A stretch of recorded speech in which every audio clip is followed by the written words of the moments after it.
Abiotic की जब हम बात करते हैं, बायोटिक और एबायोटिक, तो ये दोनों कंप्लीटली कहीं ना कहीं एक साथ काम करता है, ठीक है। इससे क्या होता है, इस दोनों को मिलाकर हम कहीं किसी भी फंक्शन को या इकोसिस्टम वर्क को कंप्लीट कर सकते हैं। और साइंस में सारी आ जाएगी, पूरी इकोसिस्टम सारी चीजें आ जाती है।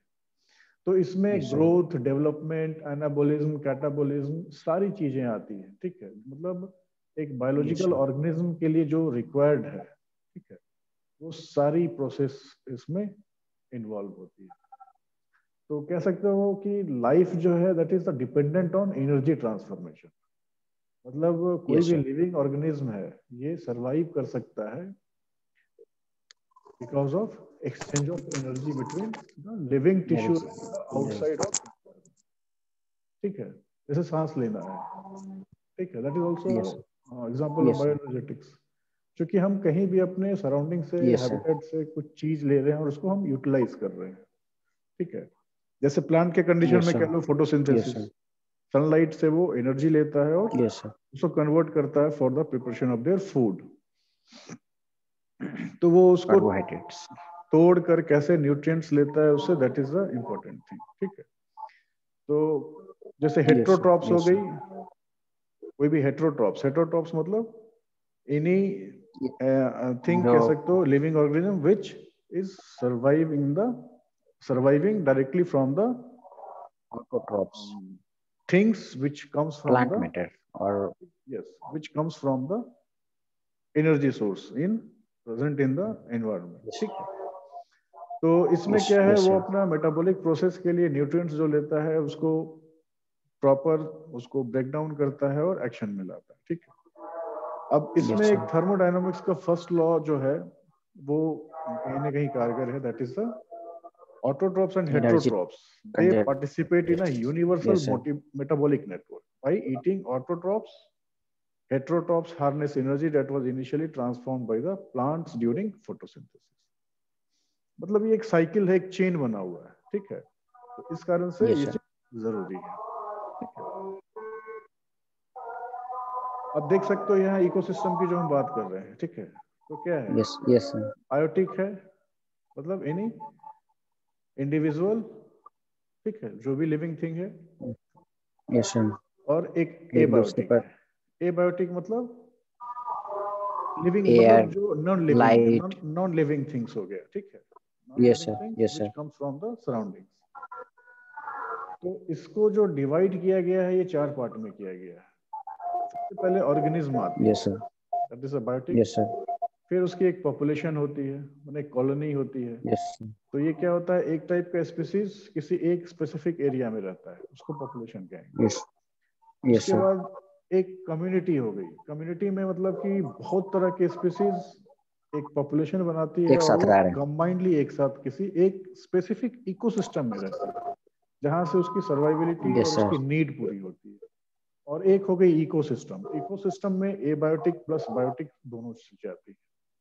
मतलब वो सारी living things, non living things एक एरिया में है, ठीक है, एक स्पेसिफिक एरिया में, that is a ecosystem. That consists of abiotic as well as biotic. एक लिविंग ऑर्गेनिज्म जो है उसमें क्या है, केमिकल बॉन्ड्स जो होती है that are broken and made as part of the exchange and transformation of energy.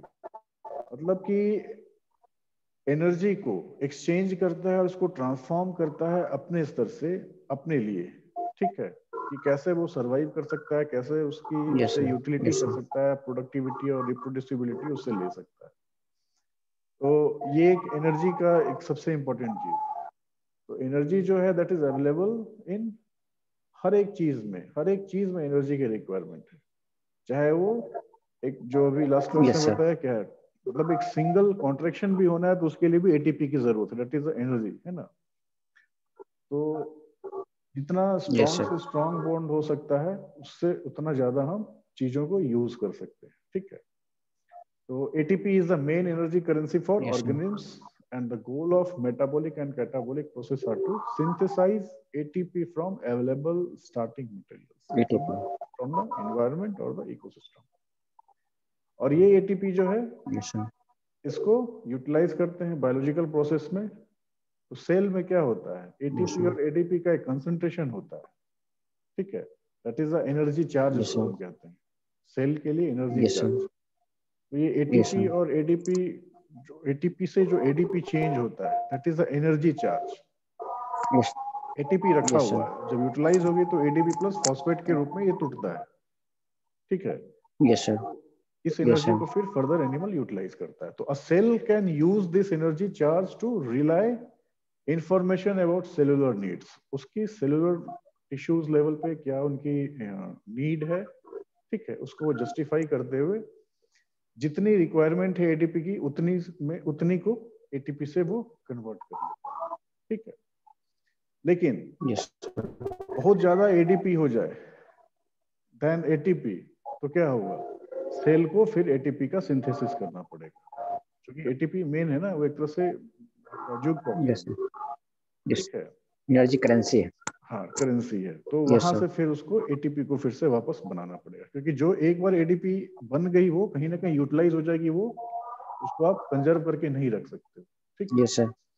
तो living organisms produce Yes, sir. ATP from energy source, mostly that are from sunlight और oxygen via the Sunlight, oxidative photosynthesis, phosphorylation, ठीक है, oxidative phosphorylation के phosphorylation. Through ये Yes, sir. Convert करता है, produce करता है। सो जो terminal Yes, phosphate sir. Bonds हो गया एटीपी का, दैट आर बहुत ही वीक होता है compare to the stronger bonds form when ATP is hydrolysed to Yes, sir. ADP, ठीक है। एटीपी का जो बॉन्ड होता है that is Yes, sir. Comparatively weak than the ADP. तो एक बार एटीपी ADP. है तो वो ठीक है आ जाएगा, लेकिन एडीपी एक बार बन गया तो उसकी बॉन्ड काफी स्ट्रांग होती है, उसको आप यूटिलाइज कर सकते हो, वापस स्टोर नहीं कर सकते। So an organism stockpile of ATP is used for battery, है ना, as battery to store energy in cells, and the utilization of chemical energy from Yes, such sir. molecular bond or rearrangement powers in biological processes, in every biological organism। Biological organism. हर एक biological Yes, और sir. जो में हर living things में ATP की requirement है, जिससे कि वो ऑक्सीडेटिव फॉस्फोराइलेशन के through ADP plus inorganic phosphate में चेंज करता है और उसको as energy source for their productivity और रिप्रोड्यूसिबिलिटी वो यूज करता है। सो लिविंग ऑर्गेनिज्म जो है that obtain energy from organic and inorganic materials, ठीक है, Yes, ऑर्गेनिक sir. से भी लेता है इनऑर्गेनिक से भी लेता है। मतलब ATP can be synthesised from a variety of biochemical precursors and Yes, the sir. amount of energy actually obtained by the organism is lower than the amount released in combustion of food. So there are losses in digestion, metabolism and thermogenesis। कहने का Yes, sir. मतलब क्या है कि ATP जो है वो बहुत सारे मतलब वैरायटी ऑफ बायोकेमिकल प्रिकर्सर से दे कैन बी सिंथेसाइज, लेकिन जो Yes, sir. खर्च करते हैं एनर्जी, जो खर्च करते हैं वो लेने से ज्यादा, जितना लोगे उससे ज्यादा ही खर्च होता है। इस कारण से एनिमल को या फिर लिविंग ऑर्गेनिम्स को कंटिन्यू एनर्जी की रिक्वायरमेंट होते रहती है, ठीक है। Yes, तो sir. वो क्या Yes, करता sir. है, कंटिन्यू खाता है या फिर मतलब अपना न्यूट्रिशन उसको चाहिए, है ना। Yes. क्योंकि जो Yes. मतलब सिंपल सोचो कि जो जिस चीज को खा के वो एनर्जी लेता है उसको ही डाइजेस्ट करने में, मेटाबोलाइज करने में और बॉडी को मेंटेन करने में उसकी काफी एनर्जी लॉस हो जाती है, ठीक है। Yes. अब देख सकते हो एक Sir, पिक्चर जैसे excuse है, me. हाँ Sir, sir, excuse me, sir. Sir ADP ATP जब सर टूटता है एडीपी प्लस इनऑर्गेनिक फॉस्फेट में सर, तो सर उसका जो बॉन्ड एटीपी एडीपी ज्यादा स्ट्रॉन्गर होगा कि सर एटीपी वाला? नहीं, एडीपी ज्यादा स्ट्रॉन्गर होता है कंपैरिजन टू सर एटीपी। इसका कारण एडीपी से? ज्यादा होता है इसलिए कि यस सर। एटीपी अगर स्ट्रांग होता तो वो टूटता नहीं समझे। Yes sir. ATP is yes sir. Comparatively lesser, lesser bond कह सकते हो, यस या सर। फिर मतलब इजी बॉन्ड है थोड़ा सा, ठीक है। तो वो यस क्या सर। होता है इसलिए जल्दी टूटता है, लेकिन एडीपी जो है वो जल्दी टूटता नहीं है। वो उसको यस तोड़ने सर। के लिए फिर फर्दर यूज करना पड़ता है, मतलब या तो सेल्स को एक मतलब वर्कआउट करना पड़ता है, टिश्यूज को वर्कआउट करना पड़ता है, या फिर आपको लोकोमोटिव सिस्टम से काम चाहिए, तब जाके वो एनर्जी खर्च होगी। समझ गए? एक स्टोरेज हो गया, स्टोरेज में तो नॉर्मल आ गया, लेकिन उसको यूज करने के लिए फिर आपको मेहनत चाहिए।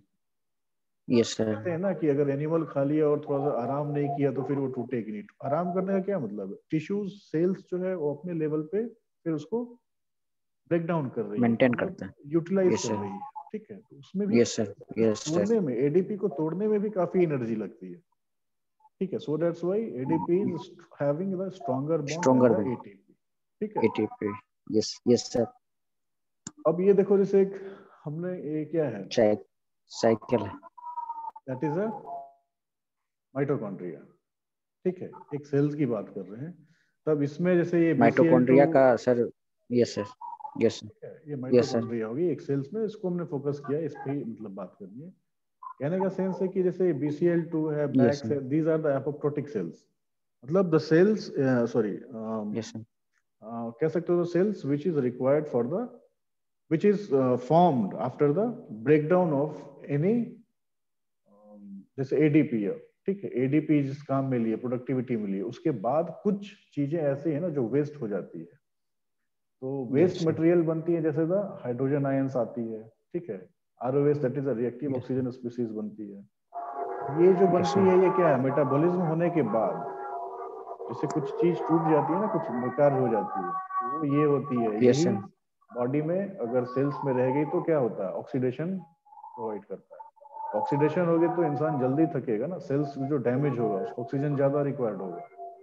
तो इस चीज की टाइम टू टाइम हटाना जरूरी है। ठीक है, तो इसमें क्या होता है, बैक्स और BCL2 जो एपोप्टोटिक सेल्स होते हैं वो काफी यूज होते हैं। तो अब एक सिंपल एग्जांपल दिया गया है एपोप्टोसिस का, कि लंग इंजरी होगा तो उसमें क्या होगा, BCL और बैक्स जो है वो सेल्स में अंदर जाएंगे। ठीक है, और क्या बनाएंगे, MPTP, ओपनिंग होगी, साइटोक्रोम C रिलीज होगा इससे। जब तक ये रिलीज नहीं होगा तब तक वो, मतलब इसका रिलीज होने का मतलब है जो तुम्हारे मतलब ROS या फिर हाइड्रोजन आयंस जो भी बचे हुए चीजें, वेस्ट प्रोडक्ट्स हैं, उनको सेल से निकालना जरूरी है, एक तरह से फिल्टर करना। यस सर, तो ये फिर डिफरेंट, जैसे कैस्पेस 3, 9, BCL वैक्स, सब ये एपोप्टोटिक जीन्स हैं ये सब। ठीक है, तो ये जीन्स के थ्रू इनका मतलब इनको क्या करता है, क्लियर आउट करता है, एक तरह से फिल्टर करता है। ठीक है, अब इसमें देख सकते हो जैसे थर्मो न्यूट्रल कंडीशन में तो अलग अलग डाटा बनी हुई है। बेसल फंक्शन की, रिजर्व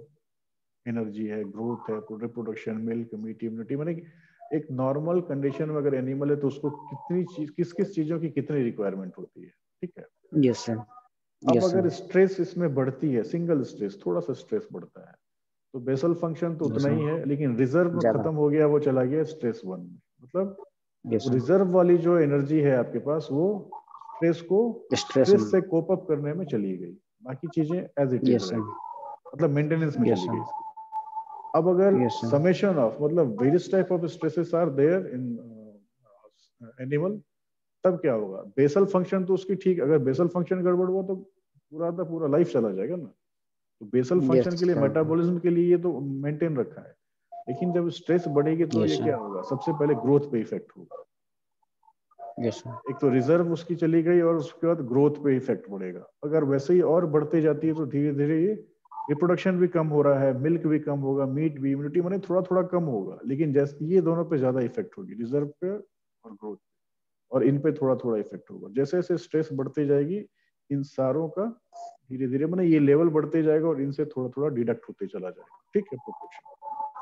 तो इसलिए ये चीज बहुत जरूरी है इसको कंफर्म करना। तो environmental materials that an organism intakes are combined with oxygen। ठीक है, मतलब ये जो बेसिकली होते हैं ऑक्सीजन के साथ मिले होते हैं to release energy, although some can also oxidize anaerobically by various organisms। जैसे जो एनारोबिक एनिमल्स हैं, ठीक है, जो परसिस्ट करते हैं एनारोबिक कंडीशन में रहने के लिए, वो उनको ऑक्सीजन की जरूरत नहीं होती है, फिर भी वो मतलब एनर्जी की जो है मतलब क्या बोलो, रिक्वायरमेंट वो फुलफिल कर लेती है। So the bonds holding molecules of nutrients together, and in particular the bonds hold molecules of free oxygen together, are relatively weak compared to the chemical bonds holding carbon dioxide and water together। Yes, sir. क्योंकि जो main जो energy की requirement है that is come from the oxygen, carbon dioxide and water, ठीक है। Water. Yes, sir. तो क्या है, एक तो प्योर ऑक्सीजन मिल रही थी, तो एनारोबिक कंडीशन में क्या होता है, जो CO2 और वाटर होता है उसमें से ही वो ऑक्सीजन रिलीज करा लेता है, ठीक है। होता है ना CO2 plus Yes, H2O, sir. जब ये एक्शन में आओगे carbohydrate plus 6O2. Carbohydrate Yes, plus sir. Oxygen का 6 ये आ जाता है, ठीक ऑक्सीजन है। निकल. Yes, sir. तो वो वहां से Yes, sir. उसको ऐसे यूटिलाइज करता है, ठीक है। सो जो Yes, sir. ऑक्सीडेशन होती है, the oxidation releases energy because stronger bonds, मतलब the Yes, bonds sir. within the water and carbon dioxide have been formed, ठीक है। so this net Yes, energy sir. may evolve as heat which may be used by the organism for other purposes, Yes, ठीक है। sir. Clear है ये चीज? Yes, sir. अब इसी तरह से हेट्रोट्रॉप्स में दिया गया जैसे एनर्जी सनलाइट मिल रही है, यहाँ से हीट आती है, ठीक है। और ये प्रोड्यूसर प्लांट्स हो गई, Mhm. और ये यहाँ से Yes, sir. डिकम्पोजर्स को भी जाते हैं जो फंजाई बैक्टीरिया वर्म्स है, और डायरेक्ट कंज्यूमर्स को भी, मतलब एनिमल्स जो प्लांट से सर्वाइव करते Yes, हैं। sir. अल्टीमेटली क्या होता है, डिकम्पोजर्स से प्रोड्यूसर के थ्रू भी जाती है और कंज्यूमर के थ्रू भी जाती है, और फिर Yes. वापस हीट जनरेट होती है। बाहर कर. जहां से आया था एनर्जी वहीं फिर चला गया in the form of heat, ठीक है। अब इसको Yes, sir. रिकॉग्निशन, रिजोल्यूशन और अडाप्टेशन इनिशिएशन की बात करें तो sensing and signalling, metabolism and bioenergetics, chromatin reprogramming, मतलब different type of Yes, sir. जो जीन्स हैं, ठीक है। ये सारे जीन्स हैं, TLR ऑल लाइक रिसेप्टर हो गई, NADH हो गई, NF काफा बीटा है ना। These are the Yes, sir. genes which is required for the any initiation or adaptation or resolution or recognition to for a specific thing, ठीक है। एक Yes, sir. Specific gene किसी Yes. एक specific काम को शुरू करता है, पहचान दिलाता है, या फिर अडाप्टेशन में और अदर चीज रिजोल्यूशन में हेल्प करता है। This is the basic thing, ठीक है।